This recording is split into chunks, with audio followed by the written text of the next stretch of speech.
4.2 Problemas de legitimidad de los partidos políticos. Cuando diseñamos esta materia, este conjunto de conocimientos, este punto lo desarrollamos a partir de un texto de Habermas que se llamaba Problemas de legitimidad en las sociedades capitalistas tardías. ¿Por qué? Porque ahí se jugaba una idea de legitimidad que se encontró interesante. Sobre este tema, sobre entender la legitimidad, Habermas propone el siguiente concepto. La legitimidad es el merecimiento que tiene un actor o un sujeto político en donde el sujeto político es reconocido como importante por la opinión pública, por un orden público. Entonces, cuando uno empieza a revisar el tema del voto que tienen los partidos políticos en la región, tenemos datos muy interesantes. En promedio, el apoyo a los partidos políticos en los últimos 10 a 15 años ha bajado en la región entre el 15 y el 20%, ¿no? Aproximadamente. Y eso lo pueden verificar ustedes en los informes de la Organización Latinobarómetro que realizan todos los años. Lo pueden comprobar en las encuestas nacionales dedicadas a estudiar y a dar cuenta de la participación política electoral de los ciudadanos en las elecciones nacionales y locales y federales y estatales. Entonces, hay problemas de legitimidad que tienen los partidos políticos. Uno de estos problemas de legitimidad se basa en un fenómeno clave, que es el fenómeno de la polarización, ¿no? Y esta polarización se da en términos reales en dos espacios.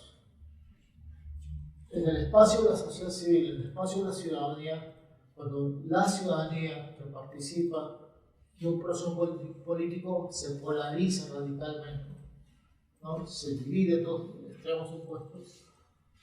Pero también tenemos el otro lado, cuando el fenómeno de la polarización se da a nivel de lo que son los partidos políticos. ¿Esto qué va a significar? Va a significar el desarrollo de un cuadro político en donde las partes polarizadas no tienen nexos comunes y por lo tanto no hacen política, hacen guerra. Y eso afecta a toda la ciudadanía. ¿Okay? Por eso podemos afirmar que actualmente los países latinoamericanos están generando un conjunto de cambios que están conduciendo a la redemocratización de su vida política.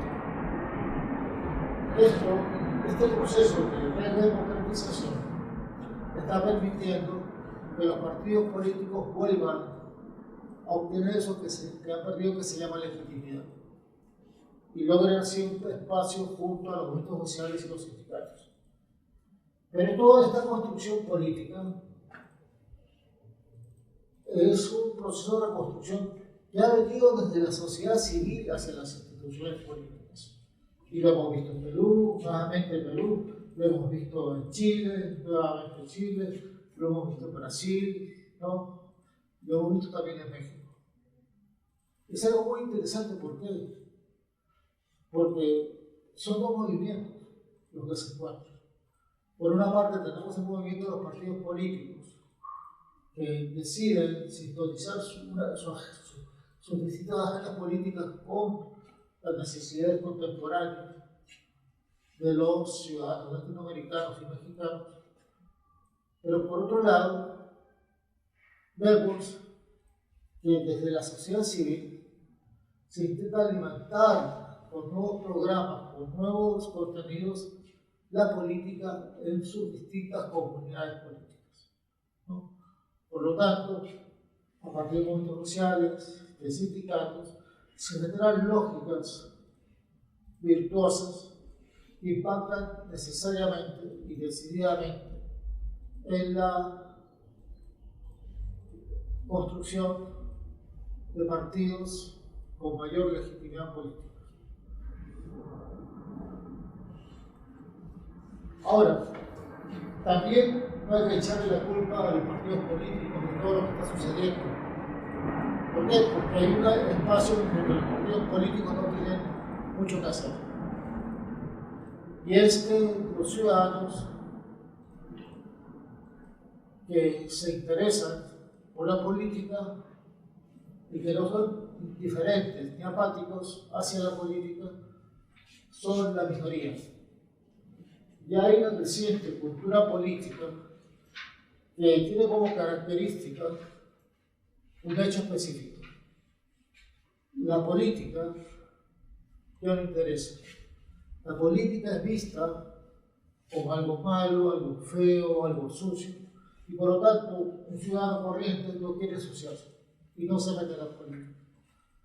Entonces, un tema clave para el futuro de los partidos políticos y ahora es el de combatir aquella cultura política que incentiva la apatía y la indiferencia hacia los partidos políticos a través de un conjunto de medidas que generan transformaciones en la cultura cívica de nuestros países en América Latina y en el Caribe. Hay que romper este círculo infructuoso, ¿no? Ahora, si hablamos de otro tema importante, entendiéndolo como problema clave en los partidos políticos, es la desafección democrática. Paulatinamente ha aumentado el porcentaje de ciudadanos en América Latina que ya no les interesa votar, que ya no les interesa estar conectados con un partido político y que necesariamente ya ven a la política como algo turbio, algo negativo. Va a ser muy difícil romper esta construcción, pero también es importante decirlo, en aquellos lugares en donde la política ha sido renovada a partir de la acción colectiva, los procesos de desafección democrática han disminuido notablemente. Finalmente no, yo creo que falta un poquito, hay que hablar de la corrupción. La corrupción, como lo decíamos hace unos momentos, es el uso de bienes públicos para obtener ganancias privadas. Y eso lo han hecho muchos políticos. Y el caso más emblemático en toda la región, en América Latina, es el caso Odebrecht, que no ha afectado a una élite política en América Latina, sino las ha afectado a casi todas. O sea, era un archipiélago de casos de corrupción que ha impactado a toda la región, ¿no? Ahora, como diría alguien por ahí, ¿qué hacer? La única manera de confrontar este problema de la corrupción es generar un conjunto de reglas, normas y procedimientos que aparten a los corruptos de cualquier posibilidad de participar en los procesos electorales que definen quiénes son congresistas, quiénes son representantes políticos a cargo de la elección popular del Ejecutivo, ¿no? Pero solo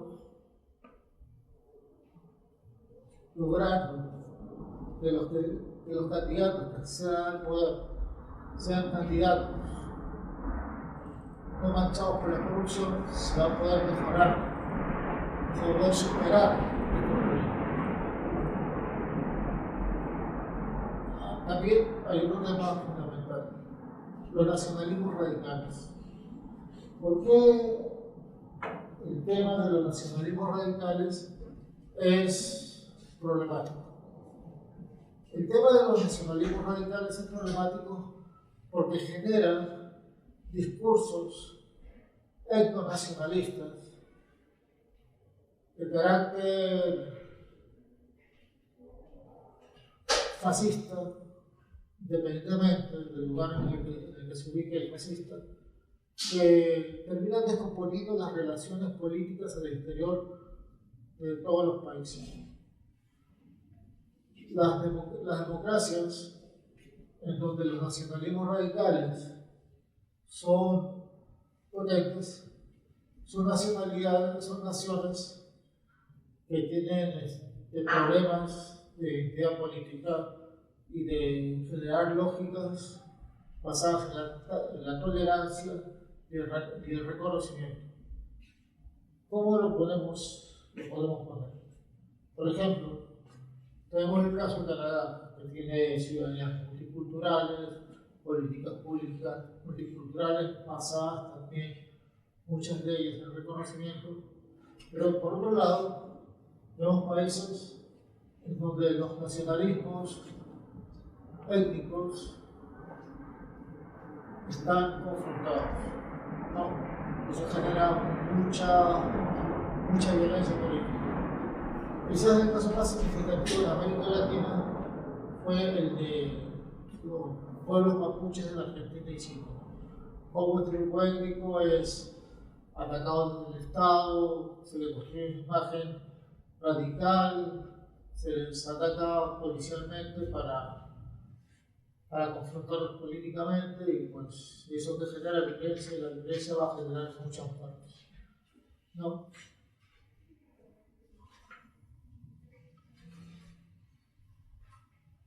Como hemos visto, entonces, los temas importantes que estamos tratando en este apartado son los nacionalismos radicales, la desigualdad social, pero también hay que articular estas realidades políticas contemporáneas con los llamados enclaves autoritarios.